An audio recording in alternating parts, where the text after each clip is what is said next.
नमस्कार, मैं आपका दोस्त मनोज आज फिर आपसे कुछ महत्वपूर्ण बात पे चर्चा करना चाहता हूँ। मैं आजकल ये देख रहा हूँ कि युवाओं में एक बड़ी गलत भ्रांति फैल गई है कि वीर बहाने से कुछ नहीं होता। अगर बह भी जाता है फिर बन जाता है, फिर बह जाता है फिर बन जाता है। ये जो सोच है आजकल के लोगों की बन गई है, मैं इसका जवाब देना चाहता हूँ और बताना चाहता हूँ कि आपका वीर कितना महत्वपूर्ण और कितना ज़्यादा आपके लिए महत्वपूर्ण रखता है आपके जीवन के लिए। तो मैं ये कहना चाहता हूँ कि आप सबसे पहले ये जानिए कि वीर बनता किसे। वीर की जो एक बूंद होती है उसमें 9 लाख जीव होते हैं। 9 लाख, 9 लाख जीव होते हैं सिर्फ एक बूंद में। 100 खून की बूंदों के बराबर होता है सिर्फ वीर का एक बूंद। सोचिए कितना महत्वपूर्ण है। 100 खून के बूंदों के बराबर सिर्फ वीर का एक बूंद होता है।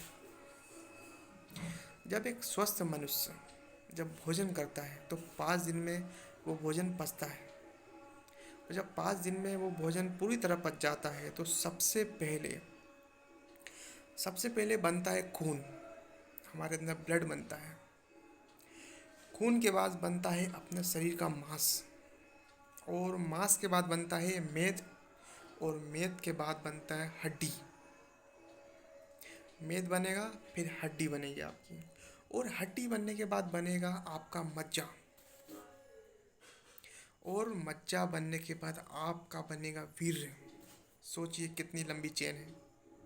पहले आपने खाना खाया, 5 दिनों तक पचा, उसके बाद फिर आपका रक्त बना, फिर मांस बना, फिर मेद बना, फिर हड्डी बनी, फिर उसके बाद में आपका मज्जा बना, फिर अंत में वीर बना। एक दूध से घी बनाने की प्रोसेस समझ लीजिए आप। पहले दूध बनता है, फिर धीरे धीरे उसका फिर अंत में जो मक्खन निकलता है ना, घी के बाद जो अंत होता है वो मक्खन है वो वीर शरीर का। और मैं आपको ये बताना चाहता हूँ कि ये जो इतनी जल्दी नहीं बनता, इस बनने की भी लंबी प्रोसेस है। अगर आप 1 महीने खाना खाओगे, 30 दिन 4 घंटे, लगभग 32 किलो आपने खाना खाया। अगर आपने 32 किलो खाना खाया तो आपका 700 ग्राम रक्त बना, 700 ग्राम ब्लड बना, खून बना। और उसमें से आपका जो पता है वीर्य कितना बनता है, आप जान के हैरान जाओगे। उसमें सिर्फ 20 ग्राम बनता है वीर्य, 20 ग्राम। अब ये 20 ग्राम जो वीर्य बना है वो आप कहीं हस्तमैथुन करते हैं या संबंध बनाते हैं, किसी रिलेशनशिप बनाते हैं, तो एक बार में 15 ग्राम निकल जाता है। 15 ग्राम। अब आप सोचिए, 20 ग्राम बना, 15 ग्राम निकल गया। और इस तरह से इंसान जब लगातार वीर्य बर्बाद करता है तो उसके अंदर भी बहुत सारी समस्या भविष्य में आती है, अगर वो लगातार नहीं सुधरता है तो।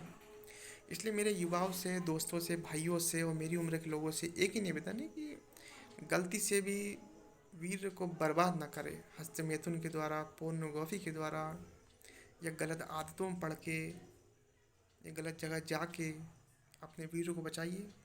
क्योंकि जवानी में बचाना इसलिए बहुत ज़रूरी है, जब तक विवाह ना हो। मेरा तो ये मानना है विवाह ना हो तब तक तो आप अपने वीर को जितना हो सके बचाने की कोशिश करिए। वैसे आज के समय में बचाना बहुत मुश्किल है, फिर भी बचाने की पूरी कोशिश करिए। क्योंकि जो वीर है वो अगर शरीर में बचेगा तो आपके जीवन में स्फूर्ति होगी, जोश होगा, उत्साह होगा, आपका शरीर स्वस्थ होगा।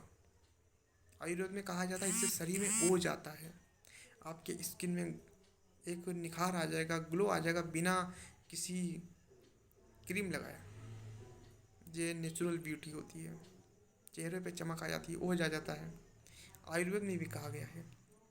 इसलिए अपने जीवन को सफल बनाने के लिए और अपने आप को स्वस्थ रखने के लिए और अपने आप को मजबूत रखने के लिए, बीमारियों से बचने के लिए, बाहरी जो प्रेत बाधा है, इससे भी इसकी सुरक्षा होती है। और अपने आप को जीवन में आगे तरक्की करने के लिए, विकास करने के लिए इस वीर स्पर्म को बचाइए। ये मामूली नहीं है, ये मामूली नहीं है, इसकी कीमत समझिए। तो मेरा यही लोगों से कहना है कि पोर्न छोड़ो और वीर बचाओ और अपने जीवन में सफलता पाओ और जीवन का आनंद भरपूर लो। जीवन में सबसे ज़रूरी है जीवन का स्वस्थ जीवन। स्वस्थ जीव व्यक्ति ही पूरे जीवन का भरपूर आनंद ले सकता है। आज के लिए इतना ही। जय हिंद।